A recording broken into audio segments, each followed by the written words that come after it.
You don't need to believe in your dreams, in your goals, in order to manifest, in order to call that into your reality. And also, you don't need 1,000 manifestation techniques in order to shift your reality. This is what we're going to talk about today. Hi, my name is BIA Yuri. And if you're new to my channel, here we talk a lot about mindset, reality shifting, identity shifting, self concept. So if you haven't done so, please make sure you subscribe so you're always notified when I upload new videos. But let's go back into this topic. So you're telling me that I don't need to believe that it's possible in order to call that into my reality. Like, what the heck? That's the completely opposite of what everybody says, right? And if you scroll through my past videos, you're gonna say like, Bia, you're contradicting yourself. No, I'm not, and I'm gonna explain why. First of all, I know a lot of you guys get so confused with so many manifestation techniques, scripting, 369, glass of water. And guys, this is a emotional journey, okay? So anything that makes you align yourself with your goals, with your dreams, will call the reality sooner than later. So it's not about the tool, the technique that is going to work.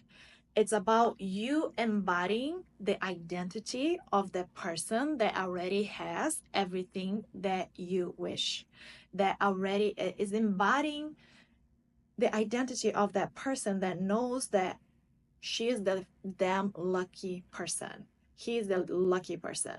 Everything that they want will manifest. It's not a matter of if this is going to happen, it's a matter of when. When you have that identity ingrained in you, and you have that self concept that you know that life is always working out for you, that you know that there is something greater than you that is always bringing the best synchronicities, that it's providing you with all the solutions for your problems, that everything that you ask you will receive. When you embody that, you are done. You don't need any technique. But there are so many techniques because all it's trying to do is trying to make you embody that identity and live with that identity. And for me, I like to say that's like a daily routine ritual that for me, now that I'm in this position, this mind space, that I know that I'm the operant power of my reality, it's a daily routine of mine. Because same thing, if you stop exercising, you're not going to get in shape. Same thing with your mind, with your spirit. You need to always tune yourself in with the source, with that mindset, so you're not letting the circumstances or everybody else's energy to influence yours. So when you get to that space, you need to also cultivate the daily routine of keeping yourself there. But let's talk about not having to believe in your dreams. Like, what the heck? Everybody says the completely opposite, including you, Bia. Like, what are you talking about? No, you don't. Okay. Sometimes we all know that when the conscious mind is in contradiction with the subconscious mind, who is going to be the winner? The subconscious mind. That's why Neville Goddard, he says, whenever your uh, thoughts are in conflict with your feelings, feelings will be the victor because the subconscious mind is linked with the feeling state. Knowing that, sometimes you don't believe it's possible, but you reprogram your subconscious mind. Therefore, whatever you impress in your subconscious mind must be expressed. This is not BS. I've experienced this empirically in my life, and I've seen many other people doing the same thing. Okay, so it's not like I am lucky, you're not lucky. No, once you wake up to the fact that we are all lucky, that this is something that you have within you, then you're gonna stop freaking out so much, and you're gonna stop being so logical. Okay, I'm gonna give this example that I used many times on how I ended up here in Hawaii, even though I was in Brazil, and I it was my dream to live here in Hawaii, but I had no clue how I would make this possible, because to live in Hawaii, you need to have the green card or the citizenship, and I was Brazilian. And number two, like I would never marry someone just to get the green card. So that was not an option for me. So I did not know how to make that possible. I looked in a lot of different options, like doing internship, which in fact I did a travel and work visa thing where I could come to America, doing my holiday during college, summer holiday, college break in Brazil. I could come here with that work and travel visa and work in US. So that's what I did two times, and I came to Hawaii. But that wasn't a permanent visa, right? And I looked at different options that would allow me to have a different type of internship, maybe coming to do a semester of college here. But that was like a way out of my pocket. I could not afford that, and I could not find any option. So I let the Hawaii dream thing aside. It was so vivid in my heart, but I do not know how. And I didn't believe it was possible. I do not believe it was possible, because out of all of the things that I was scanning with my logical mind, I didn't see one possibility. Because my logical mind, my conscious mind, I was like, no, there's no way I can do that. But I did this one thing for 3 years, okay? Every day, every night. I had a wall right in front of my bed with all of my photos of when I did the work and travel experience here in Hawaii. And I had a wall full of photos of when I was living here. And it was like photos of me at the beach, photo of turtles, photo of like beautiful sunsets, and things that made me feel really, really happy here. And it was all on this wall. And I would go to sleep staring at that wall unconsciously, not knowing what I was doing, okay? And I would wake up looking at that wall. I would change myself looking at that wall, getting ready looking at that wall.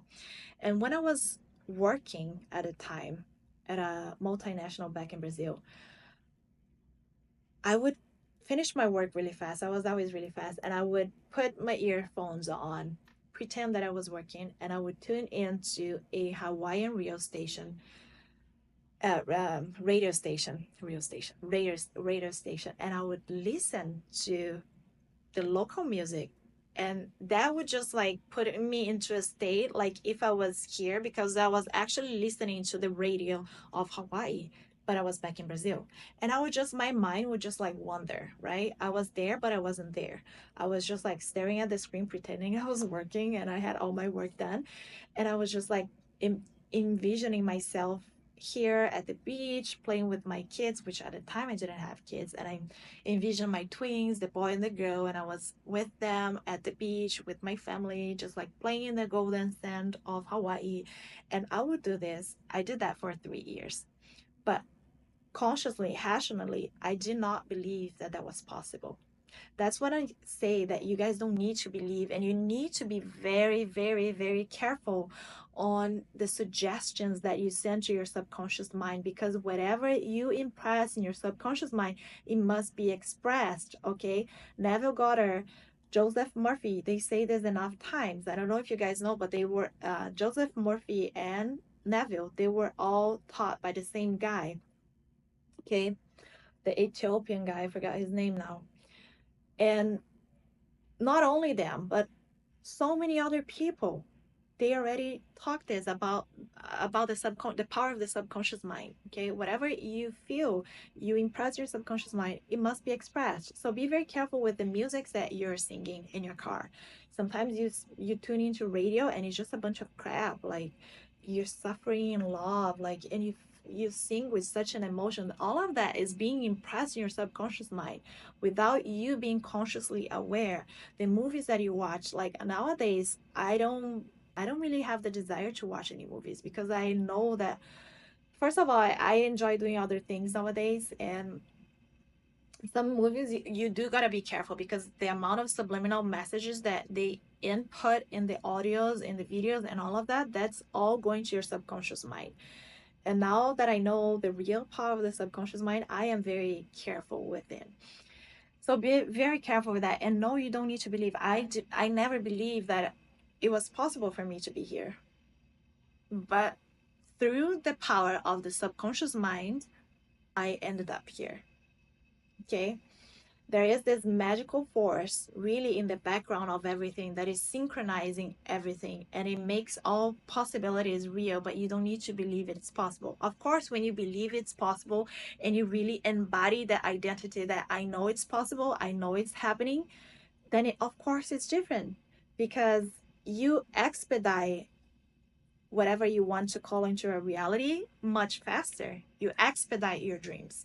I could have expedited my dream to live in Hawaii much, much sooner than 3 years of like staring at a wall and listening to radio station and suffering and complaining about my life.